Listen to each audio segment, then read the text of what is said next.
Assalamu alaikum wa rahmatullahi ta'ala wa barakatuhu. Barkanmu da sake saduwa da ku a cikin wannan channel mai albarka Sharifawatech. Ga wanda wannan ne zuwansa na farko, idan na mana subscribe sannan idan na mana ƙararrawar sanarwa domin sanar da shi sababbin shirye-shiryenmu da zarar mun ɗora.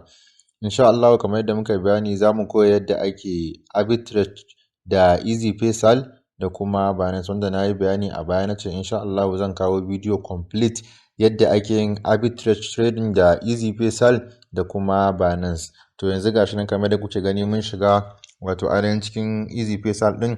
Yanzu za mu je mu danna akan add money. So idan muka danna akan add money zai kawo mu nan gurin, sai mu canja wannan card option din ya koma option 2 kamar da kuke gani gashi nan. Daga sama kuma sai ka saka amount na zob, wanda ka saka 54,000 shine zaka saka daga sama gashi nan 54,000. Wata ran ana iya sa sama da haka, amma wannan ne yafi tafiya idan an sa daga ƙasa. Kuma sai kai selecting din cards inda aka maka verification, sai kai selecting daga ƙasa kuma sai ka danna ka sa add money sai ka wuce. Wannan shine abin da zaka yi a nan gurin. Idan ka sa add money kuma zai kai ka wani shafi ne daban ne, zai yi loading kamar haka, zai kai ka wani shafi ne daban. In ya kawo ka wannan shafin, shi kuma a wannan shafin da zai kawo ka zaka yi payment ne. A nan shi kuma shine inda zaka saka wato ainihin bayanan katinka da zaka yi amfani da shi.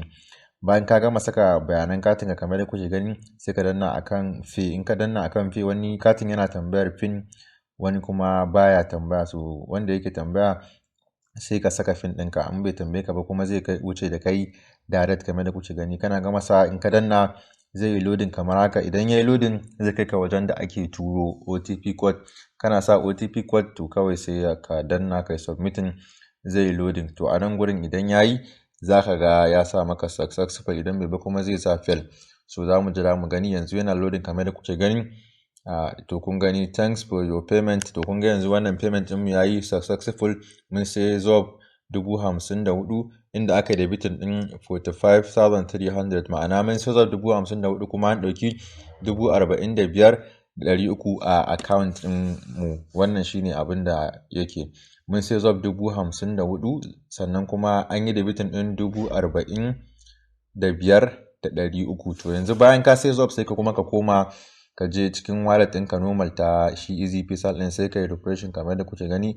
In ka yi refreshing gashi nan daga sama gashi nan Ezipay ga zob ɗin nan naka nan 54,200. Dama muna da ragowar guda biyu, to gashi nan ya zo. In ka yi refreshing za ka gan shi daga sama. So yanzu sai mu je Binance mu sai da shi wannan zob ɗin, sai kuma mu koya muku yadda ake sai da zob a Binance ɗin, yadda ake yi, sannan kuma a ci riba. So yanzu za mu shiga Binance kai tsaye kamar da kuke gani. In muka shiga Binance kamar gashi nan mun shiga kamar da kuke gani, sai mu je bangaren P2P. Yanzu gashi mun shigo Binance, sai mu danna akan P2P trading gashi nan kamar da kuke gani. In ka danna akan P2P trading, daga sama ga wani guri na an sa P2P, sai ka canza naka ya koma zob kamar da kuke gani. Mu ma gashi nan mun canza namu. In ya koma zob sai ka zaɓi wanda za ka yi wato ainihin siyayya da shi, sai ka tura masa amount na zob. Gashi nan wannan mun za mu tura mai, mun sa amount, amma amount ɗinsa bai kai adadin da muke da bukata ba. So saboda haka za mu je mu ƙara nemo wani. Mun ƙara nemo wani wanda amount ɗinmu ya daidai nashi, za mu yi filter kawai, sai mu saka zob 54,000 gashi nan Ezipay, sai mu yi sacin, sai a watso mana. So gashi nan an watso mana na farko. Wannan amount ɗin ya yi daidai da abin da za mu tura masa, amma ya wuce. So daga nan sai mu saka amount ɗin da muke da shi ma na 54,000 na zob, sai mu yi buy kenan. So idan muka danna akan buy, zai kawo mu wani sabon shafi kamar haka. To sai mu danna akan chat domin mu ga sunan merchant ɗin da za mu turawa. Gashi nan kun gani, merchant account name is, gashi nan daga ƙasa kuna gani sunan merchant account ɗin wannan gashi nan, Coco Services.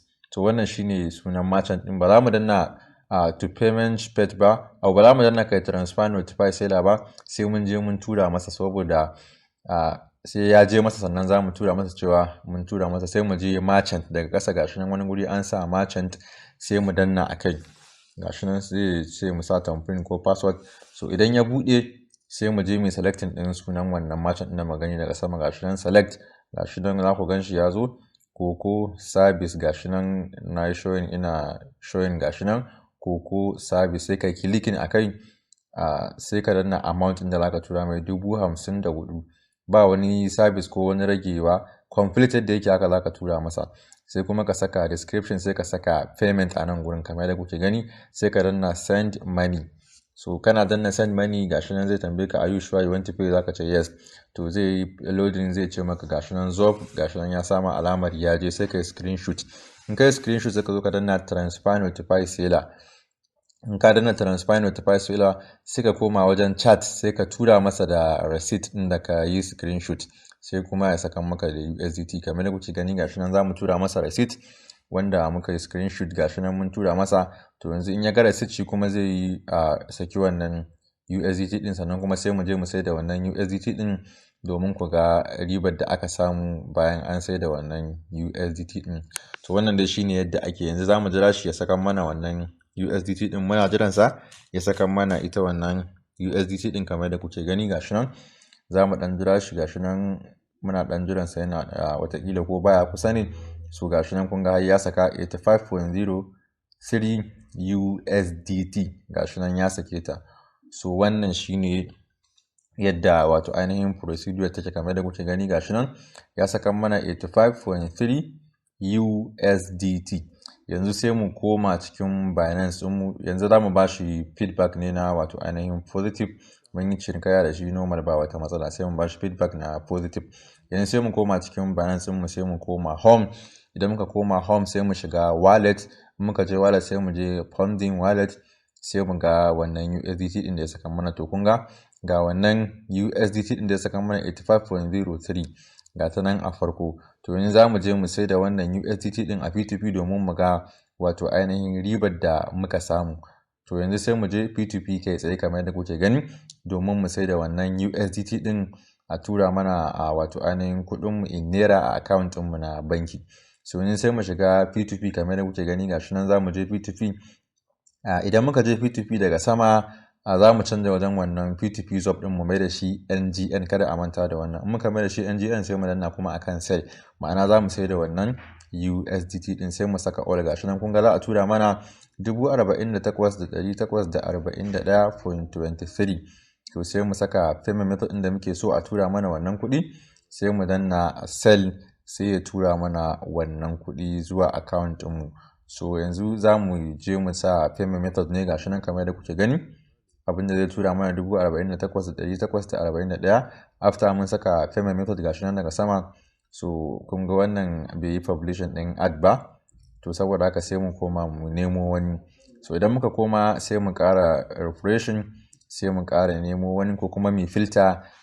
Za mu iya yin filter na adadin kuɗin da muke so, ko kuma mu nemo wani. Gashi nan mun nemo wani daga sama, shi ma sai mu saka amount gashi nan 85.03, ma'ana gaba ɗaya dala za mu sayar. Kun ga to wannan zai tura mana 48,789.36 a kuɗin Najeriya. So yanzu sai mu yi ciniki da shi wannan, sai mu siyan masa. To yanzu gashi nan muna jiran sa ya turo mana shi wato ainihin wannan kuɗi. To kamar da kuke gani gashi da yanzu muna jiran sa shi wannan ya turo mana wato ainihin 48,789. Kamar da na gaya muku lokacin da na sai zob, an yi debitin ɗin 45,300. So yanzu kuma za a tura mana 48,789. To gashi nan ya saka mana wannan abu, sai mu sa I have received the payment. Amma kar ka saka masa sai ka duba a account ɗinka kaga alert. Wannan to mu mun duba mun ga alert, saboda haka yanzu sai mu tura masa wato ainihin USDT ɗinsa. Yanzu za mu yi confirmation ne, za a turo mana wato ainihin verification code ne. In aka turo verification code, muka saka muka submitting, to za mu saka masa wannan USDT din kamar da kuke gani. Gashi nan za mu saka pin din, gashi nan mun saka, gashi nan mun yi submitting, ya tura mana 48,789. kamar da na gaya muku an yi debitin din 45,300.